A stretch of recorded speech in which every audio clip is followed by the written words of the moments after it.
Assalamualaikum warahmatullahi wabarakatuh. Perkenalkan, saya Ubranti dari Universitas Islam As'adiyah Sengkang, peserta PKDP tahun 2025 kelas A1 kelompok 2 dengan nomor urut 18 pada Universitas Islam Negeri Alauddin Makassar. Baik, pada kesempatan kali ini saya akan menampilkan video pembelajaran yang menjadi kewajiban pada pelaksanaan kegiatan PKPD tahun 2025.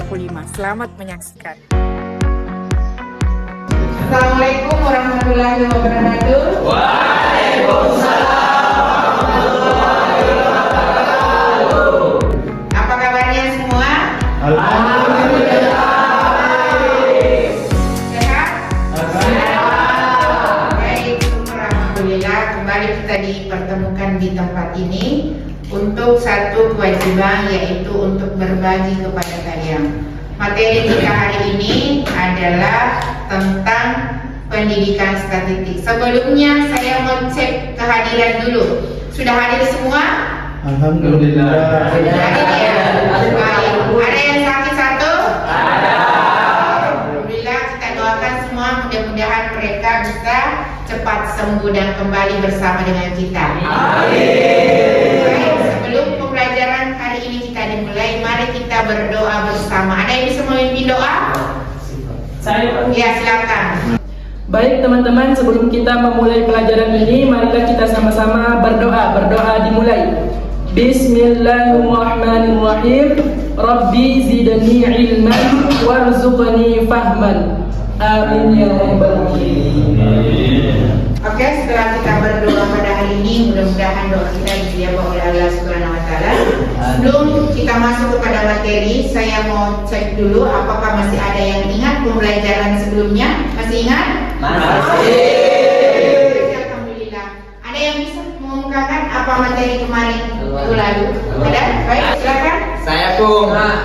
Jadi yang dipelajari minggu lalu itu tentang kegunaan statistik. Yang pertama, memperoleh gambaran tentang kejadian, gejala, atau keadaan. Selanjutnya yang kedua itu mengikuti perkembangan kejadian, gejala, atau keadaan dari waktu ke waktu.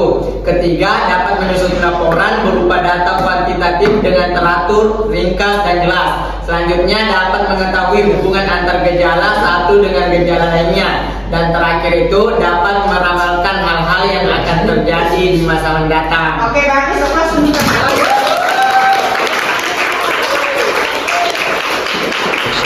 Baik, tadi sudah memaparkan tentang pembelajaran dan berdoa. Selanjutnya kita melangkah kepada acara kita pada hari ini tentang pembelajaran variabel dengan skala pengukuran. Oke, perhatikan di depan.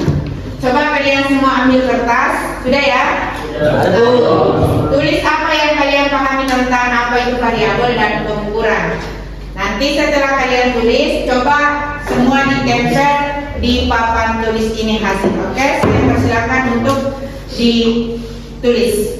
Saya kasih waktu mungkin 1 atau 2 menit, silakan.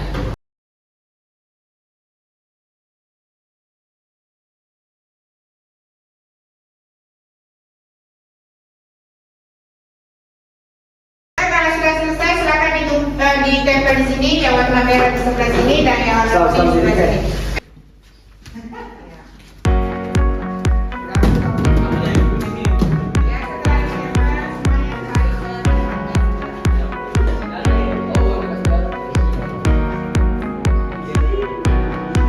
Oke, baik, saya mencoba lihat. Bahwa ada yang variabel itu adalah sebuah pengubah. Variabel itu adalah sesuatu yang tidak konstan dalam sebuah penelitian. Ya, oke, baik, semuanya sudah bagus. Selanjutnya perhatikan, saya akan menjelaskan apa itu variabel dan apa itu skala pengukuran. Baik, pada sebuah penelitian ada namanya penelitian kualitatif, ada penelitian kuantitatif.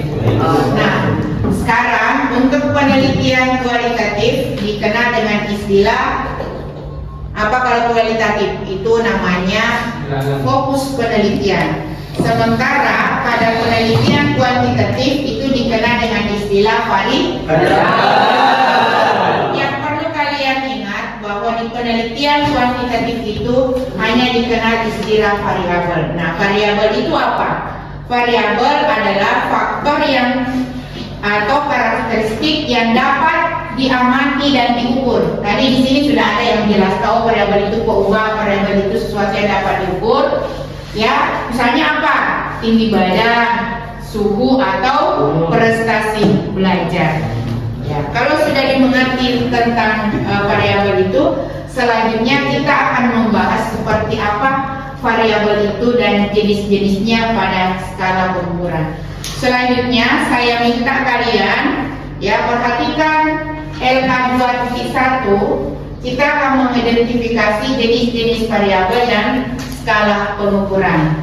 Tapi sebelumnya kita bagi kelompok dulu ya. Kita kelompok, oke? Saya menghitung 1, 2, 3, 4 ya.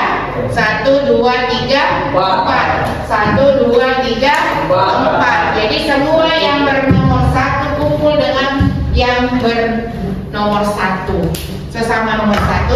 Kemudian kita akan mengerjakan LK 2.1. Oke, segera dilakukan.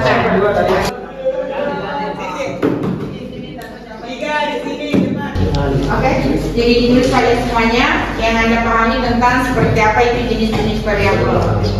Oke, kalau sudah, ya jadi nanti semua kelompok akan tampil ke depan untuk membacakan hasil diskusinya.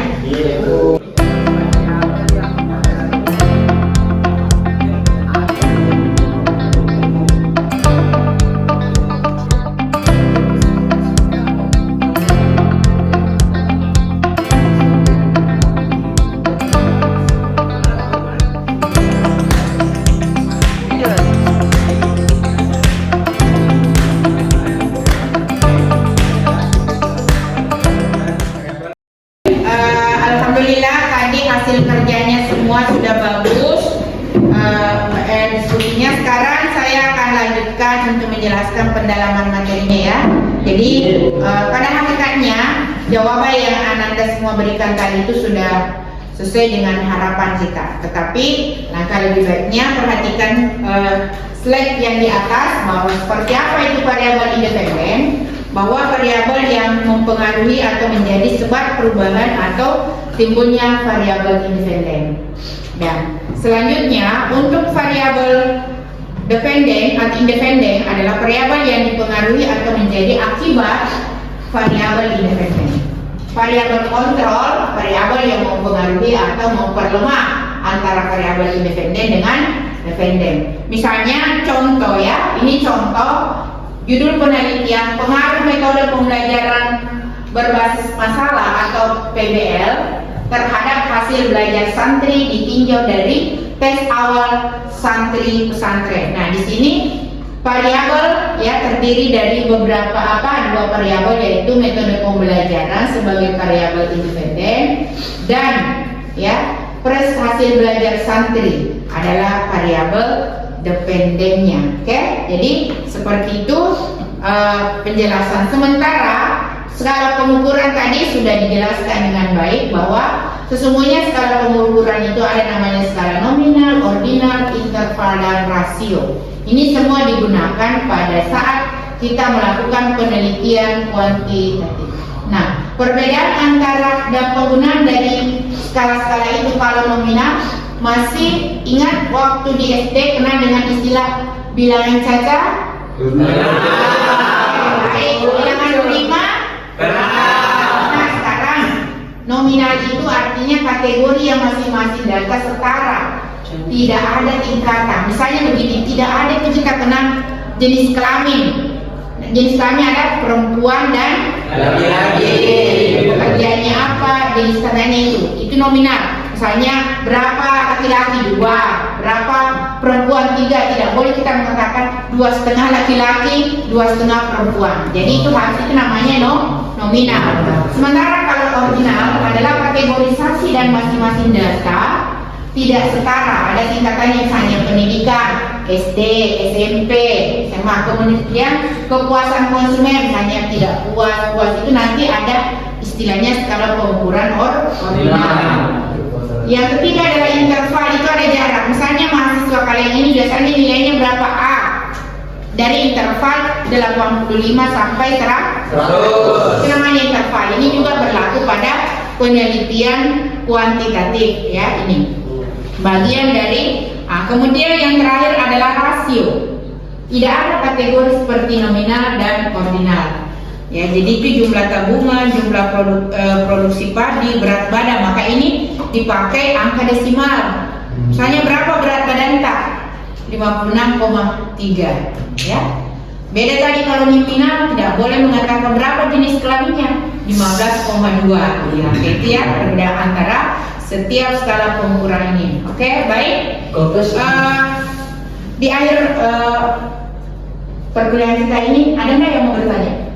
Saya itu, Silakan. jadi yang saya ingin pertanyakan itu kapan kita menggunakan skala pengukuran dalam sebuah penelitian? Oke, Jadi baik. saya itu, Ada lagi?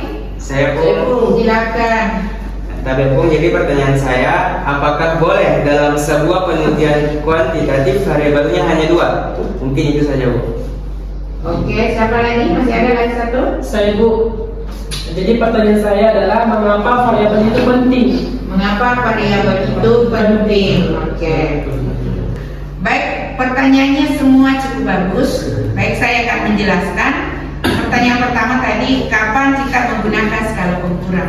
Dalam sebuah penelitian, ya ini skala pengukuran penting ketika kita akan menyusun instrumen. Ya, jadi setiap instrumen itu, apalagi kalau kita menggunakan kuesioner, maka itu harus ditentukan skala apa yang kita gunakan. Apakah dia skala Likert, skala Widman, atau skala Gustav. Misalkan nanti pembelajaran berikutnya akan kami jelaskan ini ya secara.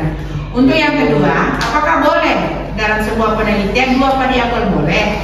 Itu nanti ada namanya uji regresi linear sederhana, hanya 2. Satu variabel independen dan satu variabel dependen. Yang tidak boleh kalau tidak ada variabelnya. Ya itu. Kemudian, mengapa variabel itu penting? Variabel itu penting dalam sebuah penelitian kualitatif karena ini akan memberikan arah kepada seorang peneliti untuk menyusun instrumen-instrumen dan indikator-indikator dalam penelitian. Saya kira seperti itu jawaban dari saya. Mudah-mudahan anak-anakku semua dapat mengerti. Oke, jadi itu tadi penjelasan dari saya terkait dengan pertanyaan-pertanyaan Anda semua. Nah, di ujung perkuliahan kita ini bahwa sesungguhnya statistik dalam Al-Quran itu terkait dengan beberapa ayat yang berkaitan dengan perhitungan, pembagian, terkait dengan pengelompokan dan timbangan-timbangan. Ada enggak yang bisa membacakan surat Al-An'am ayat 152 yang terkait dengan? Oke, silakan. A'udzubillahi minasyaitonirrajim. Bismillahirrahmanirrahim. Wa awful kaila wal mizana bil qist. La nukallifu nafsan illa wus'aha. Wa idza qultum fa'dilu walau kana qurba. Wa bi ahdillahi awfu. Dzalikum wasaqum bihi la'allakum tadhakkarun. Oke. Masyaallah. Oke, ya jadi itu adalah salah satu ayat dalam Al-Quran yang menjelaskan berapa pentingnya kita mempelajari statistik terkait dengan pengukuran. Bahwa ayat itu menjelaskan bahwa kita sebagai manusia yang hidup di dunia ini harus menyempurnakan ukuran. Nah, dalam sebuah penelitian itu, kalau salah kita menentukan pengukuran dalam penetapan skala pengukuran, maka hasilnya itu tidak sempurna. Jadi seperti itu, makanya dalam dunia statistik pendidikan ini, perspektif Al-Quran itu bukan hanya mengajarkan kita tentang ilmunya, tetapi itu mengajarkan tentang karakter-karakternya. Perlu barangkali ini adalah perhatian. Baik, saya kira inilah pertemuan kita untuk hari ini. Barangkali ada lagi yang bisa membacakan doa penutup sebelum kita tutup pembelajaran ini. Semoga hari ini apa yang kita pelajari bisa mendapatkan berkah dari Allah Subhanahu wa Ta'ala. Kalau tidak ada, baik kita tutup dengan bersama-sama membaca surah Al-Fatihah. Ya, mudah-mudahan ada umur yang panjang, kita kembali dipertemukan di tempat ini. Ini. Terima kasih atas perhatian dan partisipasi para